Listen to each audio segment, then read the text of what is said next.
When I'm not practicing yoga or teaching yoga, my favorite thing to do is to run.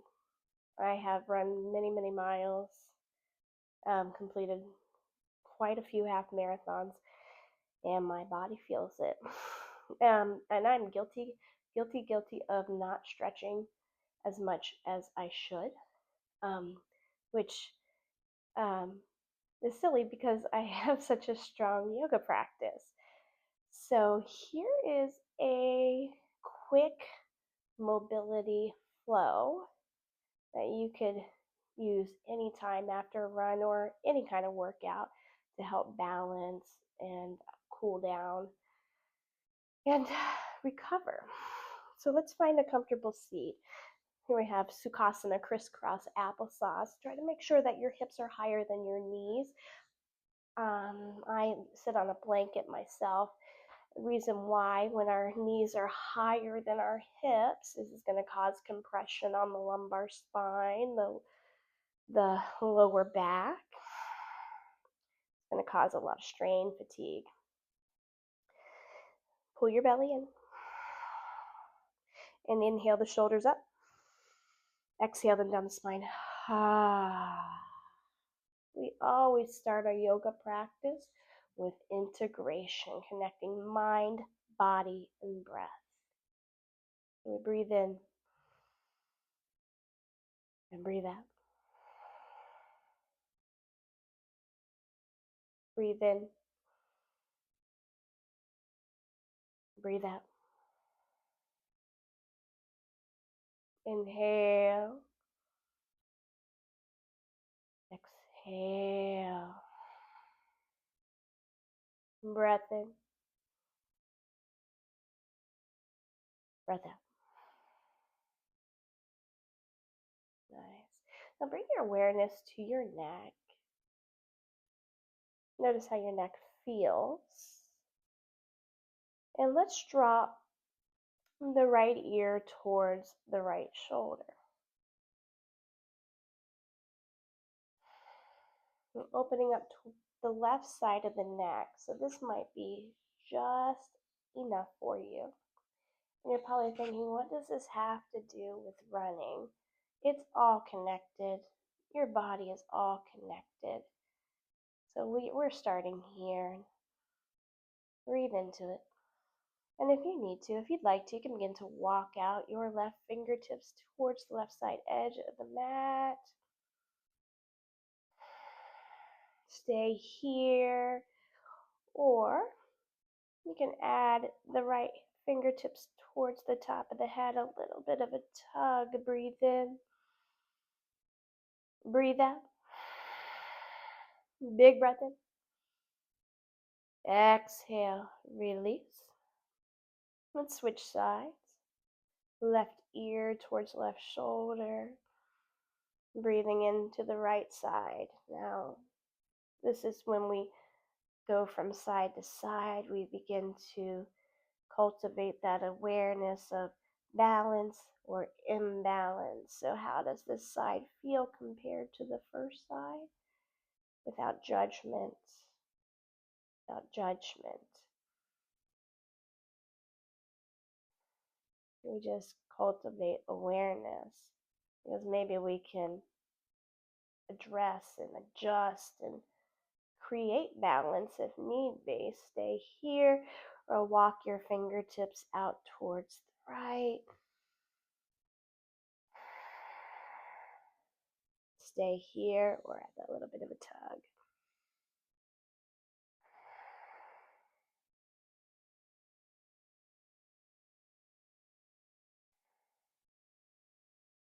Come back through center. And then chin to the chest. A big indicator of just how tight you are is where you feel the stretch in this. Me, I feel it all the way down past my ribs.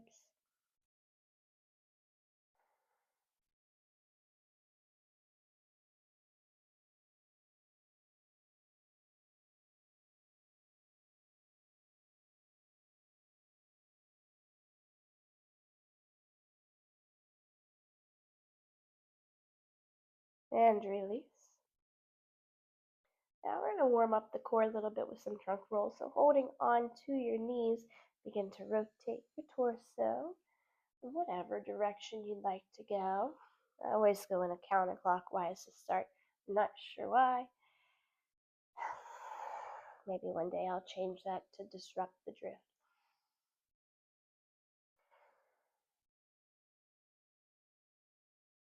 Remember, we are cultivating awareness in our body.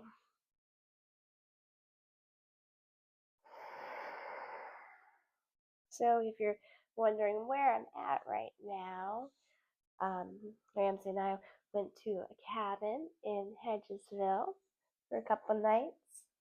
It's really nice. Got a hot tub and a sauna. And I'm just doing a bit of a reset.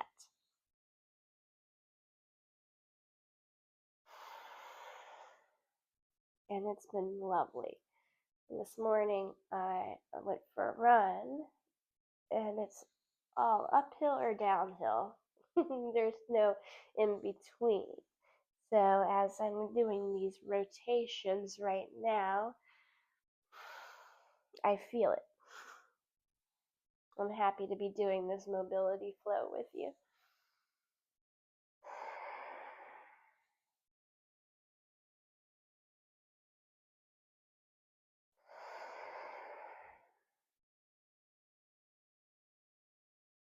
And coming back through center. We're going to do the spinal warm up. So if you come to the studio and practice with me, you're very familiar with this. I always choose this over cat cow.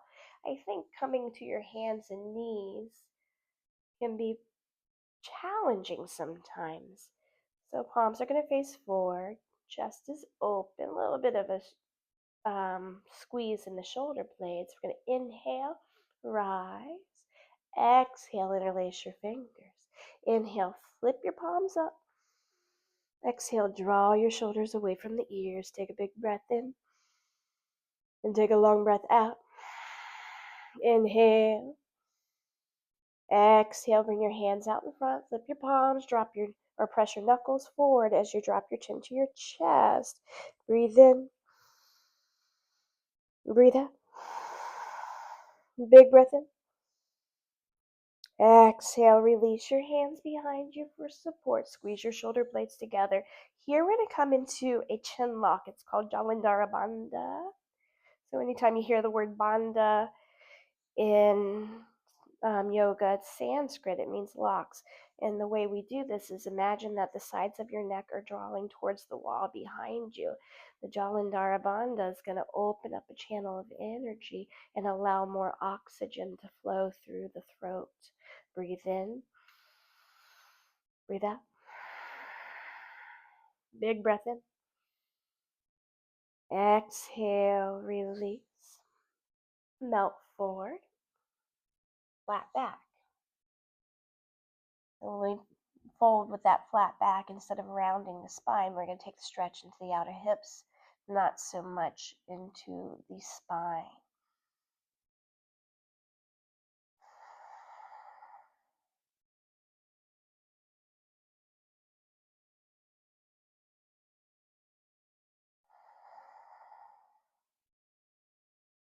Walk it back. And then like at the studio, we're just going to switch the cross of the legs and go right into that fold again.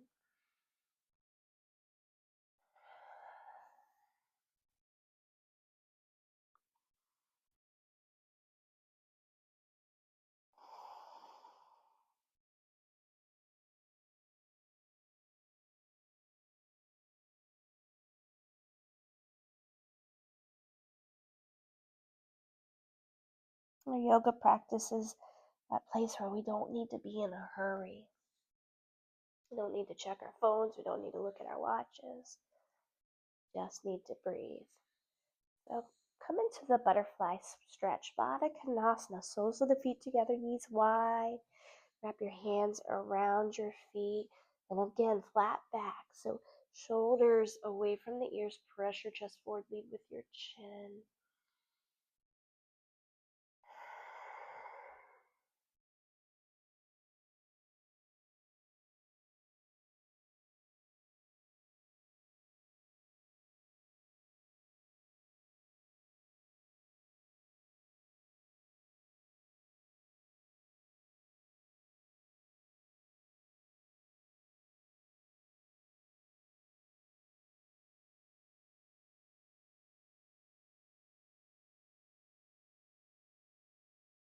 Release.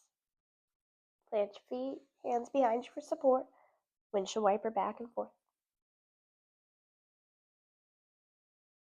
And those are a little bit of warm-ups, and now we're just going to get into the meat and potatoes of this mobility flow. Coming into child's pose. Big toes come to touch, knees come wide, hips to heels, forehead towards the mat.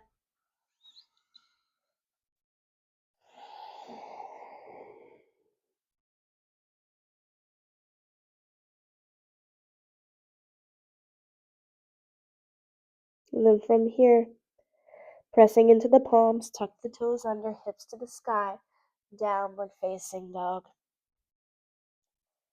Gonna have your feet hips distance apart.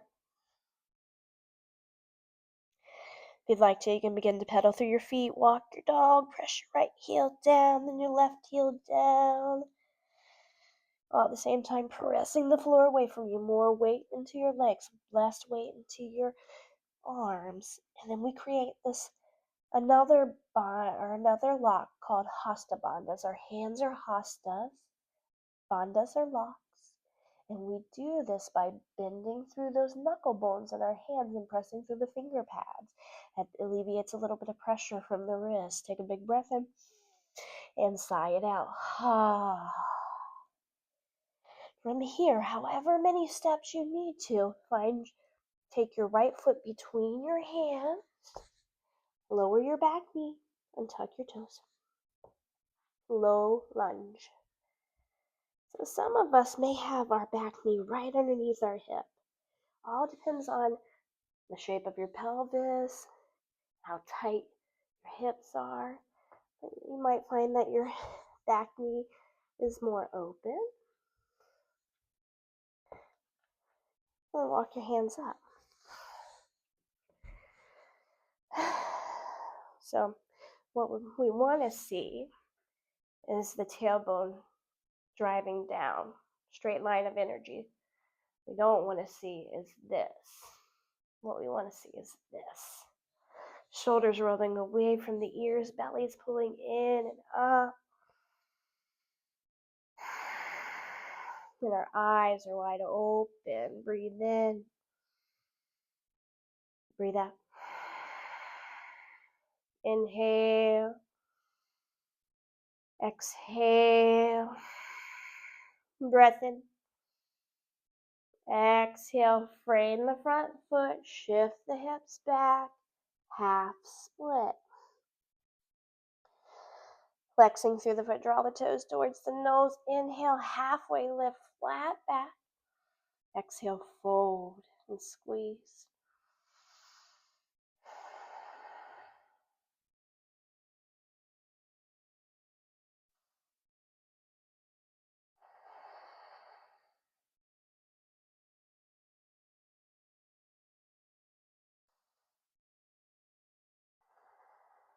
Bending through your front knee, we're going to come into that pigeon pose. So toe, heel, your right foot towards your left side of your mat, the left edge of the mat.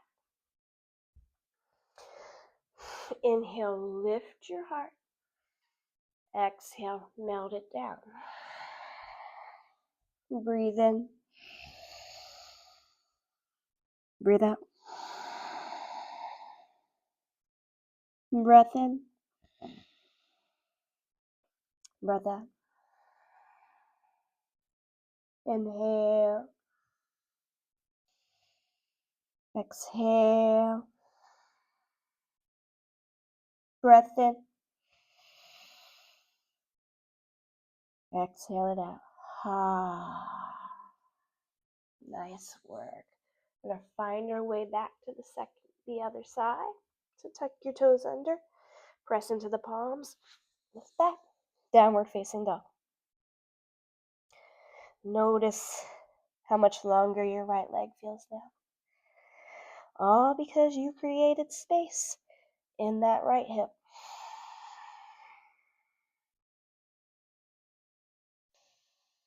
Can you press your chest closer to your thighs?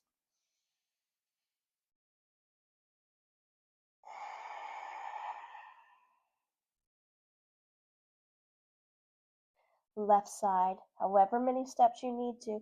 So I'm just used to taking one giant step forward.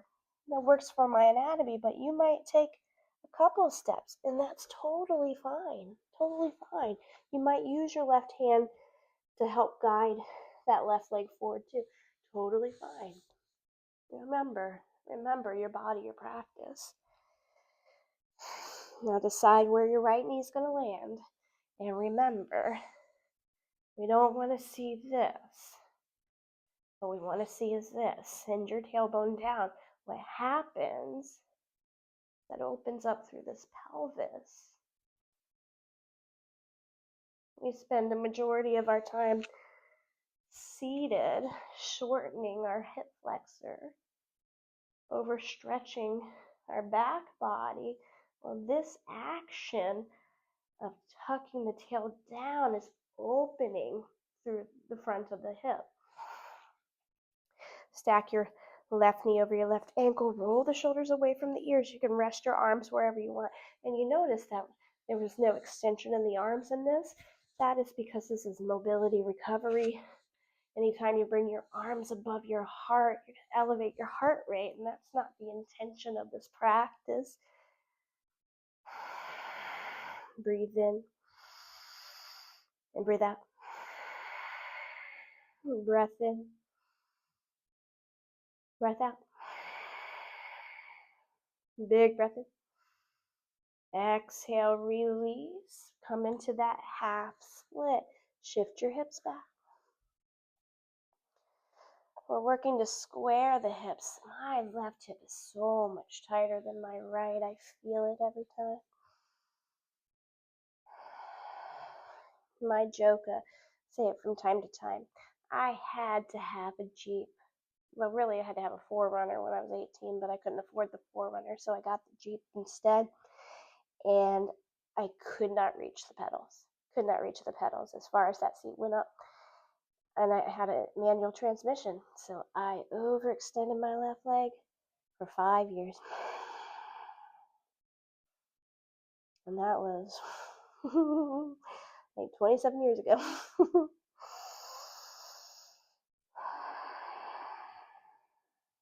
Release to that half pigeon.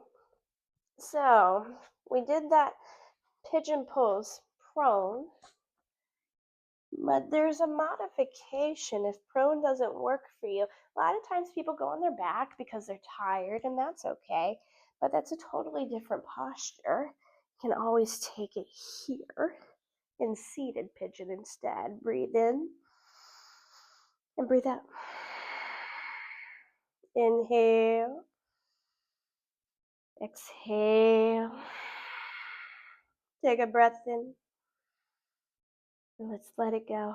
And now we are going to find our way onto our back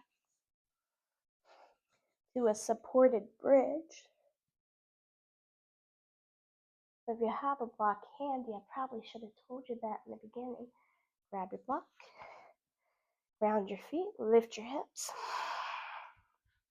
Block underneath the sacrum, the pelvis, not underneath the lower back. The lower back is too soft.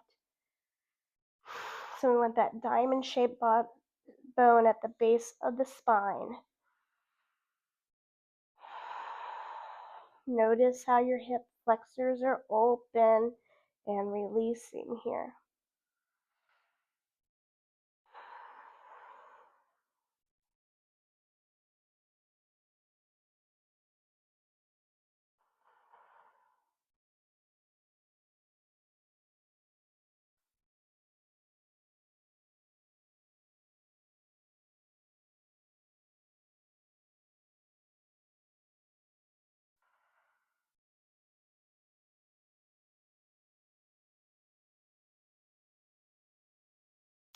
And from here,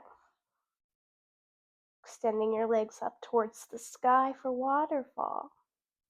Now this is an inversion, bringing the hips higher than the heart. When we come into our inversion, it allows our heart rate to slow down. And slows down respiration as well.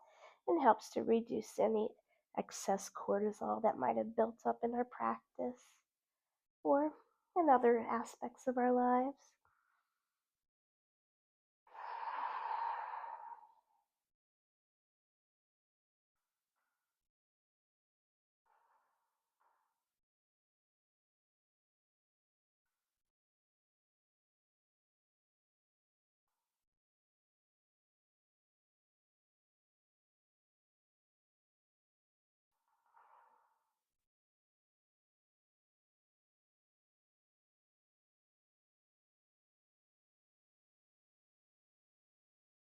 Slowly releasing the legs down.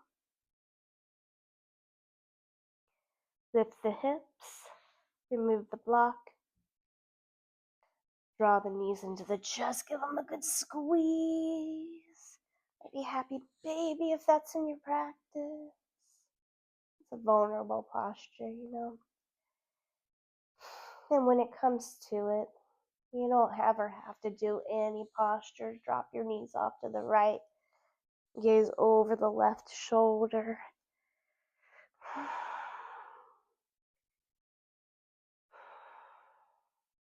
We don't want to force our bodies into postures they're not meant for.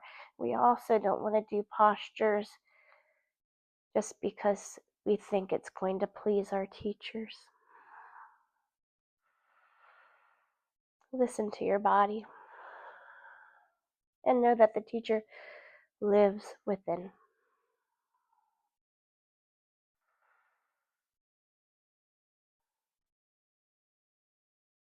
Switch sides.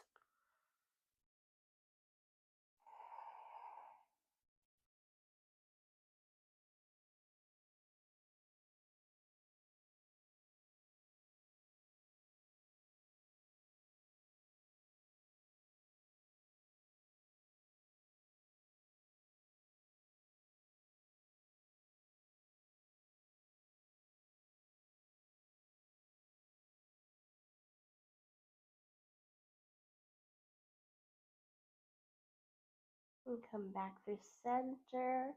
If you are taking Shavasana in your practice today, go for it now.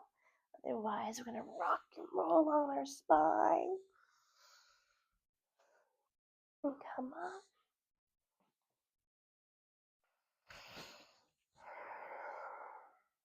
And I just want to say thank you if you chose to practice with me today. I appreciate that. I appreciate you.